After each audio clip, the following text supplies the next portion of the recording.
గారు జిల్లా కార్యదర్శి ఆయన గురించి మాట్లాడాల్సిందిగా కోరుతున్నాను.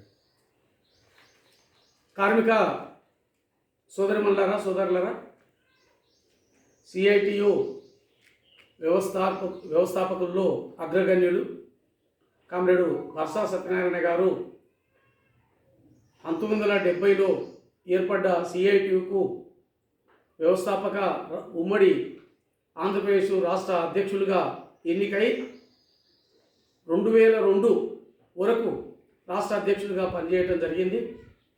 కామ్రేడు వర్షా గారు 91 సంవత్సరాల వయసులో మరణించడం జరిగింది 2015లోన.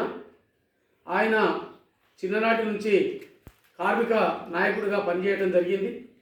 ప్రధానంగా బొగ్గుగని కార్మికుడిగా పనిచేస్తూ, ఉద్యోగిగా పనిచేస్తూ ఉద్యోగ సంఘాన్ని కార్మిక వర్గ మొత్తం బొగ్గుగని కార్మికుల సంఘం ఉద్యోగుల సంఘాన్ని ఏర్పాటు చేసి ఆ సంఘాన్ని సంబంధించి వాళ్ళ ఉద్యోగుల కార్మికుల జీతాల భత్యాల కోసం ఉద్యమించడం జరిగింది.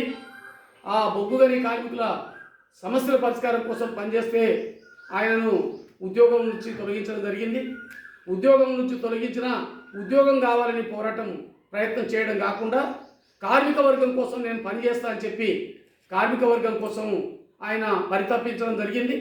చివరిదాకా ఆయన చనిపోయేదాకా కార్మిక వర్గ ఆశయాల సాధన కోసం పనిచేశారు. సమసమాజ స్థాపన కోసం పనిచేశారు. ఆయన బొగ్గుగని కార్మికుడిగా ఉన్నప్పుడు పాల్వంచలో పనిచేసిన నాయకుడిగా ఆయన మళ్ళా ఎమ్మెల్యేగా కూడా గెలవడం జరిగింది. ఎమ్మెల్యేగా కూడా ఆయన ప్రజానాయకుడిగా పనిచేయడం జరిగింది. ఆ పద్ధతిలో ఎమ్మెల్యేగా పనిచేయడం, అదేవిధంగా కార్మిక వర్గ నాయకుడిగా పనిచేయడం, అదేవిధంగా సాహిత్య పిపాసి, ప్రధానంగా అధ్యయనశీలి. ఆయన మన కార్మిక లోకం అనే ఒక పత్రికకు సంబంధించి చాలా కాలం ఆ పత్రికను సర్క్యులేషన్ కోసము, అదేవిధంగా సాహిత్య అధ్యయనం కోసము అనేక వ్యాసాలు రాసిన కామ్రేడు ఈ కార్మిక వర్గ ఆశయ సాధన కోసము, ఆయన సమసమాజ స్థాపన కోసము చివరికంట పనిచేయడం జరిగింది. అదేవిధంగా వీర తెలంగాణ రైతాంగ సాయుధ పోరాట యోధుడిగా పనిచేశారు. ఆయనను అనేక సార్లు అరెస్టు చేసి జైళ్లకు పంపడం జరిగింది. ఆయనను ఒంటరిగా చీకటి గదుల్లో మొత్తం చేతులకు కాళ్లకు బేడిలేసి ఆ పద్ధతిలో జైల్లో నిర్బంధించడం జరిగింది. చాలా ఇబ్బంది పెట్టిండ్రు. 2 సార్లు ఆయన జైలు గోడలు దుంకి జైలు నుంచి తప్పించుకోవడం అనేది జరిగింది.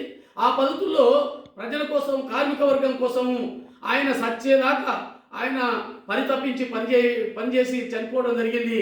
కార్మిక వర్గ ఆశయాలు సాధించడం అంటే సమసమాజాన్ని స్థాపించడం, అదేవిధంగా కార్మిక వర్గ ఐక్యతను సాధించడం అంటే కులోన్మాదాన్ని కుల ఉన్మాదం ఉండకుండా కుల సామరస్యం ఉండాలి.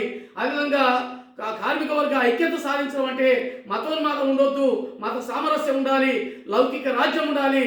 కాబట్టి కామ్రేడు వర్షా గారికి ఇచ్చే నిజమైన నివాళి మనం కూడా ఆ పద్ధతిలో కామ్రేడు చెప్పిన బాటలో నడవాలి, సాహిత్య అధ్యయనం చేయాలి.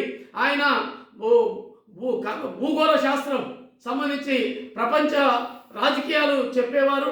మాకు దాదాపు 98లో జడ్చర్లలోన మా పూర్తికాలం కార్యకర్తలకు, సిఐటియు ఉమ్మడి జిల్లా కార్యకర్తలకు, నాయకులకు క్లాసు చెప్పిండు వర్షా గారు.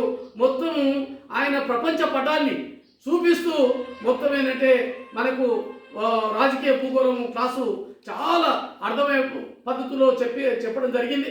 ఆ పద్ధతిలో ఆయన క్లాసులు బోధించే దాంట్లో కూడా అంటే ఆయన ఆందోళనకారుడు, అదేవిధంగా ప్రచారకుడు, అదేవిధంగా నిర్మాణ దక్షుడు. ఆ పద్ధతిలో కామ్రేడ్తోన అనేక లక్షణాలు మనం నేర్చుకోవాల్సిన అవసరం ఉంది అని చెప్పి తెలియజేస్తూ కామ్రేడు వర్షా గారికి ఇచ్చే నిజమైన నివాళి మనం కార్మిక వర్గ పోరాటాలు అజేయంగా ముందుకు పోయేదానికోసం అందరూ కంకణబద్ధులమై ఐక్య పోరాటాలు నిర్మించాలని చెప్పి తెలియజేస్తూ ముగిస్తున్నాం. జోహార్ కామ్రేడ్ వర్షా గారు, జోహార్ కామ్రేడ్ వర్షా గారు.